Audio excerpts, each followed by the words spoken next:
I, 36 female, have a brother, 38, and we have 3 half-siblings from our dad's second marriage, 25 female, 23 male, and 21 male. My brother and I lost our mom as kids. Our dad took a year and told us that was enough time hanging on to the past. He remarried within the year of saying that, so a little under 2 years after the death of our mom. He told us once people die, they need to be left in the past after a period of time, and you work on filling their role and replacing them as much as you possibly can. The whole thing was gross. He would become extremely frustrated when we didn't leave mom in the past. His second wife was also part of this mindset. It worked for her, so she pushed for us to do the same. When she was pregnant with my half-sister, she told us it would be unfair for the baby to be born into an ununited family and that my brother and I had to accept that she was our mom now and she had taken her place. Dad was cheering her on with that little talk.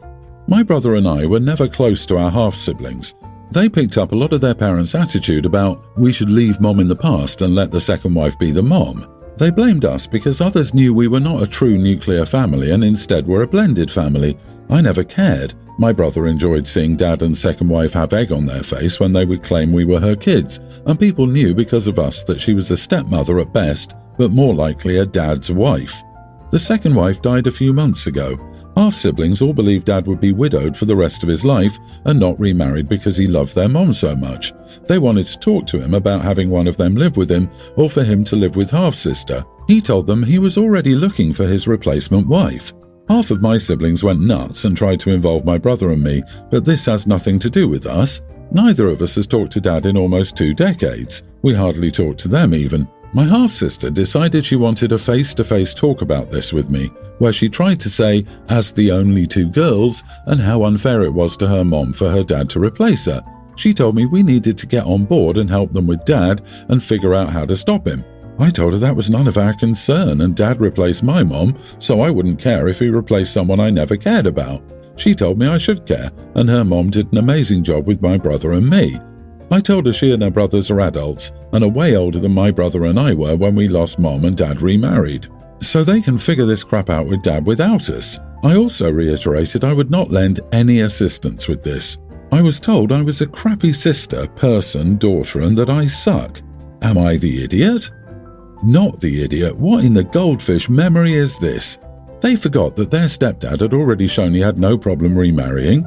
You're right, definitely not your circus and not your monkeys. Your half-siblings are now experiencing what you went through.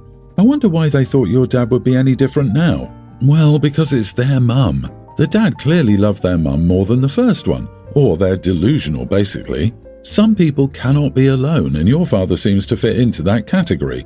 Whether or not your father marries for a 3rd time is his decision. He didn't care what his children felt about remarrying after his first wife died. What makes your half-siblings think this time will be any different?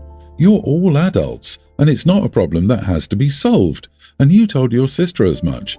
The audacity of the half-siblings to say those things. They can deal with it just like the older siblings did. At least this time they're adults rather than just children. It could be looked at as it should be easier and more acceptable this time as they're in their early to late 20s, so they will either have their own lives or will soon. At least they're not mid-teens at most, given the age difference, who had no choice but to live with it, literally.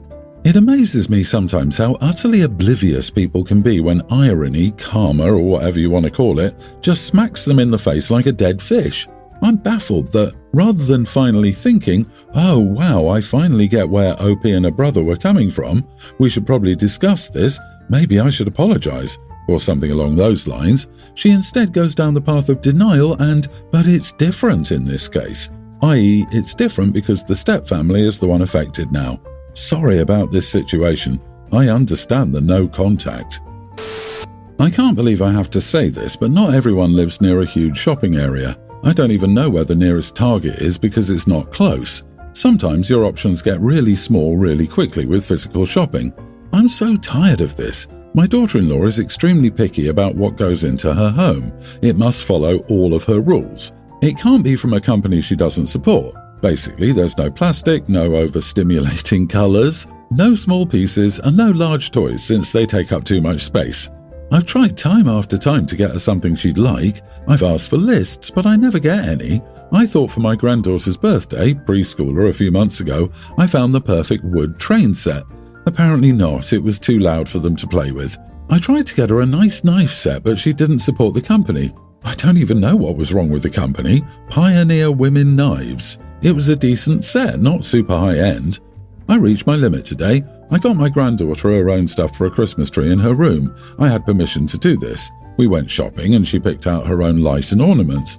I bought what she wanted and it got set up. Well, she saw the tree and was angry as there was too much plastic on the tree. They're ornaments. I wasn't buying glass ones the kid could break. I told her I was done. I wasn't getting any gifts for the family because she was impossible. She called me a jerk and I just need to work harder. My son is mad at me for arguing with his wife. Not the idiot. Stop trying to please someone who can't be pleased. Give your granddaughter a gift card to a store she likes and be done with it. Your son and daughter-in-law are rude and ungrateful and have unrealistic expectations. I would have started to give the same treatment you receive and criticize every gift they give. No gift cards, they're made of plastic. No cash either, it's made from paper and, oh, the poor trees. The daughter-in-law sounds like an ultra-crunchy person who won't trust people no matter what when it comes to material goods. I would guess she won't make a wish list because she doesn't trust anyone to get it exactly right. Yeah, I thought crunchy folk loved wooden train sets. Next time, get daughter-in-law a cubic foot of wood and tell her that her gift is in there, she just has to work hard to find it. Whatever happened to being grateful for anything you receive? The problem with your daughter-in-law is that she's imposing her views and tastes on her children. I also dislike bright colours and loud noises, but when one chooses to have children, one must prioritise their happiness over one's own. Many children love bright colours and noise. OP, donate to the plastic-free charity in daughter-in-law's name. That will put her right in a corner. If she's so against plastic, she can't whine about it. I bet she'll change her tune when she gets this instead of an actual gift. You don't need to try harder. Daughter-in-law needs to try harder not to be so insufferable. Don't be too hard on your son for taking her side. He has to live with the woman. I recently went on a holiday to Japan with my son, pre-tween, and while we were there, he tried some delicious biscuits, which he really wanted to buy and share with his classmates once he got back. Obviously, I was happy to purchase some additional and found it really sweet that he wanted to share with everyone. I didn't think about it at the time of purchase since we were mid-holiday in a different country. However, when we were back and I was packing my son's bag for his first day back at school, I suddenly remembered that he had one classmate, let's call him Joe, who has a gluten allergy and wouldn't be able to eat these biscuits. But it was too late for me to do anything about this, and the shops were closed, so I wouldn't be able to buy an alternative. Plus, they wouldn't be from Japan anyway and would be from the local supermarket. I also wouldn't have had time to pick anything up in the morning because I work full-time. Son was happy bringing them to school and said everyone also enjoyed them.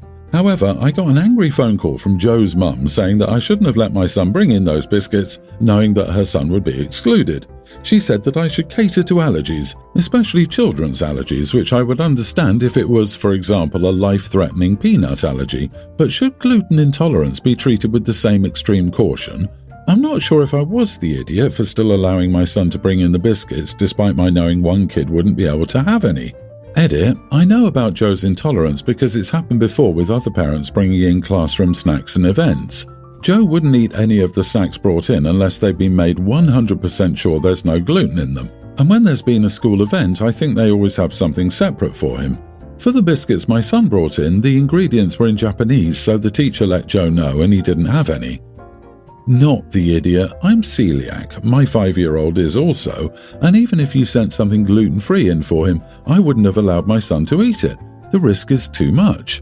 I make sure that my son has high-value snacks with his teacher, just for this scenario. You can't include every allergy scenario. There are egg allergies, soy allergies, etc. So it's up to the parents of these kids to make sure they have safe treats on hand.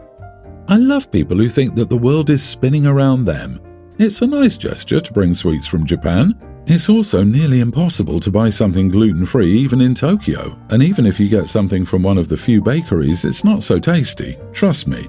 If the kid has an allergy, the mum should explain that he has to be careful and not eat contaminated products. Saying that it's your fault and your son shouldn't have brought sweets because of the allergies of one kid, it's so unfair. It was a move like this. I demanded the school shop have only gluten pastries because my son could not buy stuff in it. I'd make 99 people miserable to not make one sad. I think you are the idiot. You did think about the issue the night before. I think it would have been best to go to a shop in the morning, or if that wasn't possible, hold off on sending the treats to school until you had a chance to buy a substitute for Joe. It wouldn't matter that it wasn't from Japan. Kids want treats, and it's hard to watch the other kids all eat treats while you just sit there. Finally, I'm all for Joe's mom advocating for him. My husband, 41, and I, female 34, have been together for 7 years. Recently, my husband's parents got approved for a visa to come to the US. They waited a very long time for this visa to get approved and were afraid it would get denied. I have no problem with them visiting. I was happy to hear they got the visa. When it came time to buy the plane tickets, I told my husband that I felt that coming for a month was a reasonable amount of time. My husband got really angry and yelled at me that his parents could come for as long as they wanted to. Of course, I got upset at his reaction because I felt he was being selfish and not considering me as someone who also lived in the household. I work from home and we live in a tiny apartment, 880 square feet. Them coming for so long would complicate things for me and put me in an uncomfortable position, especially because I don't speak their language. Due to his parents' mistake and his vacation time, my husband decided that they would stay for almost 3 months. I wasn't happy with this decision but tried to understand him. It's his parents and there is a chance that they may not be able to come back. I was really trying to be understanding. To make things more complicated, another family also got a visa approved and his parents decided that they wanted them to come visit at the same time. I told my husband okay, but told them that the space was small and suggested they stay 2 weeks. He still didn't consider my feelings or the situation, and now the other family member is staying for 1 month. I was frustrated at the idea that a third person was coming for so long, and he didn't consider my feelings when making this decision. So to make things easier for them and for me, I decided to go to my parents' home for a few weeks. Things were okay during this time. I decided to return to the apartment to meet this family member and spend time with them. My husband has mentioned that he wants to take his family to a different state for vacation. We talked and I understood he would buy weekday tickets to make things easier for me. Yesterday I found out that he bought tickets to go over the weekend and he didn't even ask me if I wanted to join or if I was okay with that. Nothing.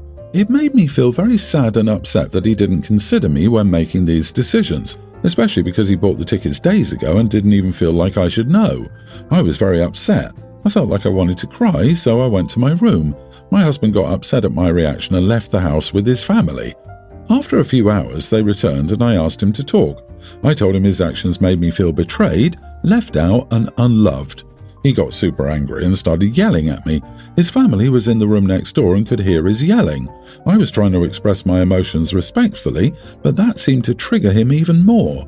His argument is that my behavior ruined his parents' trip, and now they feel uncomfortable, and that the only thing they've done is be nice to me, which I agree with. They're lovely people and have treated me nicely. I don't feel he understands my feelings. I feel he's made these unilateral decisions. He puts his family's needs first and above mine, and I feel I reached a breaking point. I do understand his desire to please his family and make them happy, but I feel after the fight we had last night, things are awkward and weird among everyone, and his family is obviously on his side. So I feel extremely uncomfortable in my own house. I don't know what to do. Am I the idiot for reacting the way I did? Should I go back to my parents' house? Not the idiot. 5 people in 880 square feet. Is he crazy? Go back to your parents. Just leave. Don't call or ask what they're doing or where they're going.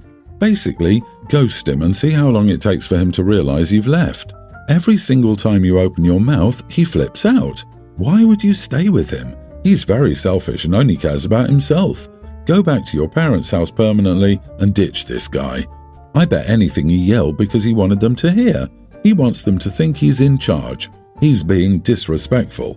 I also don't like to jump on the just leave bandwagon, but I would just leave. This behavior didn't just occur out of the blue. These traits have been there all this time. 7 years and she never knew this guy. Sis, be honest. Your marriage was a crap show long before the in-laws arrived. This man doesn't care about you, your feelings, or your opinions. He's shown you who he is. Believe him. Stop trying to kiss his butt. There's no way you should tolerate him talking to you this way. Heck no. You teach people how to treat you. He is dismissive, disrespectful, and disregarding you. Pack your bags, take your butt back to your parents, go no contact, and let his toxic butt deal with his family. Hang out with your family and friends, and enjoy yourself. Do things that put a smile on your face. When he grows up and is ready, hubby can contact you. Take care, sis. You deserve nothing but peace and happiness.